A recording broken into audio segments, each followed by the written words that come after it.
Now to find out what to expect between 7 and 8:30 p.m.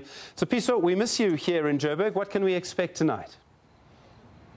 Well, Stephen, I definitely miss the crew back in Johannesburg, but I have a lovely crew here in Durban that's going to help us pull off this feat. So today we'll be speaking to 9 political parties of the 36 that are contesting the national elections on the 8th of May. So that'll be the ACDP, the ANC, ATM, COPE, DA, EFF, Freedom Front Plus, IFP, NFP, and they'll be discussing some of the issues that have been raised by previous colleagues in the various provinces as various political parties are campaigning. But I must tell you though, Stephen, that this KwaZulu-Natal is the second biggest in terms of numbers by registration. That's 11.3 million people that are taking part in these elections. That's 19.7% of the national population. So obviously a very big and important player.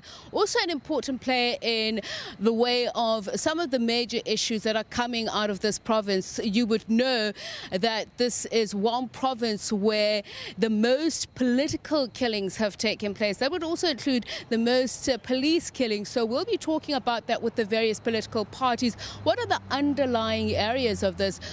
Greed and corruption have been pointed at as the motive or the reason, but of course it's also about the battle for resources.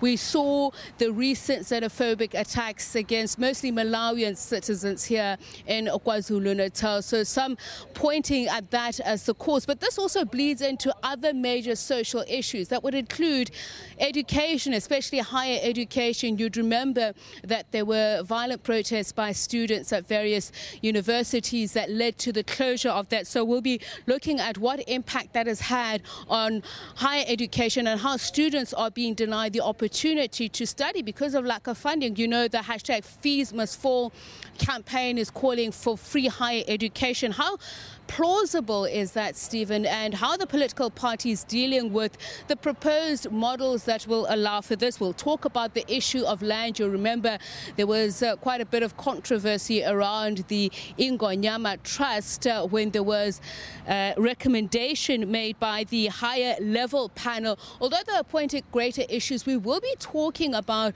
communal land under chieftaincies or under the king. Who owns it? How is it distributed?